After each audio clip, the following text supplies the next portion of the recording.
ಎಲ್ಲರಿಗೂ ನಮಸ್ಕಾರ. ಇವತ್ತು ವಿಶೇಷವಾದ ಹೀರಿಕಾಯಿ ಚಟ್ನಿಯನ್ನು ಹೆಂಗೆ ಮಾಡೋದು ಅಂತ ಹೇಳ್ಕೊಡ್ತಾನೋ.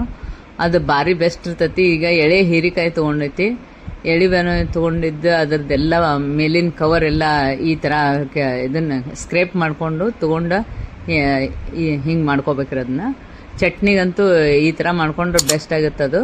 ಅದಕ್ಕೆ ಹಸಿ ಮೆಣಸಿನ್ಕಾಯಿ ತೊಗೋಬೇಕು ಬೆಸ್ಟ್. ನಾವು ಒಂದು ಸ್ವಲ್ಪ ಹಸಿ ಮೆಣಸಿನ್ಕಾಯಿ ಖಾರದು ಕಡಿಮೆ ಇದ್ದು ನೋಡಿ ತೊಗೊಂಡ್ರೆ ಟೇಸ್ಟ್ ಬರ್ತೈತೆ. ಈ ಥರ ಮೆಣಸಿನ್ಕಾಯಿದನ್ನು ಎಲ್ಲ ತೊಳೆದು ಕರಿಬೇವು ಕೊತ್ತಂಬರಿ ಎಲ್ಲ ಹಾಕೋಬೇಕಾಗ್ತದೆ. ಅದಕ್ಕೆಲ್ಲ ಹಾಕಿಬಿಟ್ಟು ಅದಕ್ಕೆ ಇದು ಜೀರಿಗೆ ಹಾಕಬೇಕು. ಜೀರಿಗೆನ ಹಾಕಿ ಮತ್ತು ಉಪ್ಪು ರುಚಿಗೆ ತಕ್ಕಷ್ಟು ಕಲ್ಲುಪ್ಪು ಹಾಕಿದ್ರೆ ಟೇಸ್ಟ್ ಬರ್ತೈತಿ. ಅದಕ್ಕೆ ನಾನು ಕಲ್ಲುಪ್ಪು ಹಾಕೊಳಕ್ತಾನೆ. ಈಗ ಅದೆಲ್ಲ ಕೂಡಿಸಿ ಹುರ್ಕೋಬೇಕು. ಒಂದು ಕಡಾಯಿ ಇಟ್ಟು ಅದು ಹುರ್ಕೊಳಾಗ್ತತಿಲ್ಲ, ಚೆನ್ನಾಗಿ ಹುರಿಬೇಕು. ಇದೇ ಟೇಸ್ಟ್ ಬರೋದು. ಹುರಿದಿದ್ದನ್ನು ಹೆಂಗಾಗುತ್ತೆ ಹೇಳಿ ನೋಡಿ. ಈ ಥರ ಎಲ್ಲ ಮಸ್ತಂಗ ಮೆಣಸಿನ್ಕಾಯಿ ಮತ್ತು ಹೀರೆಕಾಯಿ ಎಲ್ಲ ಒಂಥರ ಘಮ ಬರ್ತೈತೆ ಹುರಿದ್ರೆ. ಆ ಥರ ಹುರಿಬೇಕು. ಅದನ್ನ ಕಂಪಾಗೋಂಗೆ ಹುರಿಬೇಕು, ಕಂಪು ಆ ಥರ ಹುರಿಬೇಕು. ಸೀಸನಲ್ಲೇ ಎಳೆ ಹೀರೆಕಾಯಿ ಇರೋದ್ರಿಂದ ಬೆಸ್ಟ್ ಆಕೈತಿ. ಹೀರೆಕಾಯನ್ನು ಯಾವಾಗಲೂ ಟೇಸ್ಟ್ ನೋಡಿ ಹಾಕೋದ್ವರೆ ಅದ್ರೊಳಗೆ ಒಂದೊಂದು ಥರ ವಿಷಾನು ಬರ್ತಿರ್ತೈತಿ. ಅದಕ್ಕೆ ನಾನೆಲ್ಲ ಟೇಸ್ಟ್ ನೋಡಿ ತೊಗೊಂಡನಿ. ಇದು ಚಟ್ನಿ ಭಾರಿ ಆಗಿರ್ತೈತಿ. ರೊಟ್ಟಿಗೆ, ಅನ್ನಕ್ಕಾಗಲಿ, ರೊಟ್ಟಿ ತಿನ್ನೋಕ್ಕಾಗಲಿ ಬೆಸ್ಟ್. ಚಪಾತಿಗೆ ಮಸ್ತಾಗಿರ್ತೈತಿ. ಇನ್ನೂ ನೀವು ಮಾಡಿ ನೋಡ್ರಿ. ಮ್ಯಾಲಿನ ಕವರ್ ಮಾತ್ರ ತಕ್ಕೊಂಡು ಮೆಣಸಿನ್ಕಾಯಿ ಜೊತೆ ಇದನ್ನು ಮಾಡ್ಬೇಕಾಕತಿ. ನಮ್ಮ ಚಾನಲ್ಗೆ ಸಬ್ಸ್ಕ್ರೈಬ್ ಆಗ್ರಿ, ಲೈಕ್ ಮಾಡಿರಿ, ಶೇರ್ ಮಾಡಿರಿ. ಇದು ಚೆನ್ನಾಗಿ ಹುರ್ಕೊಳಾಗ್ತೈತಿ. ಈಗ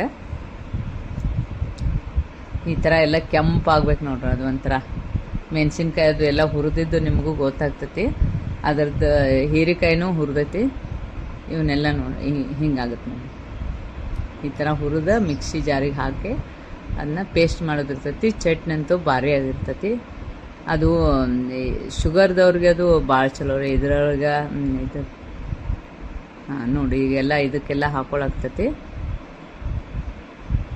ನಾರಿನ ಅಂಶ ಇರೋದ್ರಿಂದ ಶುಗರ್ ಪೇಷಂಟ್ಗಳಿಗಾಗಲಿ ಎಲ್ಲರಿಗೂ ಇದು ಭಾಳ ಒಂದು ವಿಶೇಷವಾದ ಅದ್ಭುತವಾದ ಚಟ್ನಿ ಇರ್ತೈತಿ. ಇದನ್ನು ಮಾಡಿ ನೋಡ್ರಿ. ನೋಡಿ ಈಗ ಬೆಸ್ಟ್ ಆಗಿರ್ತೈತಿ ಇದು ಹೀರೆಕಾಯಿ ಚಟ್ನಿ ಅಂತ. ಜೀರಿಗೆ, ಉಪ್ಪು, ಖಾರ ಎಲ್ಲ ಬರೋಬ್ಬರಿ ಹಾಕಿದ್ರೆ ಭಾರಿ ಟೇಸ್ಟಿ ಚಟ್ನಿ ಆಗಿರ್ತೈತಿ.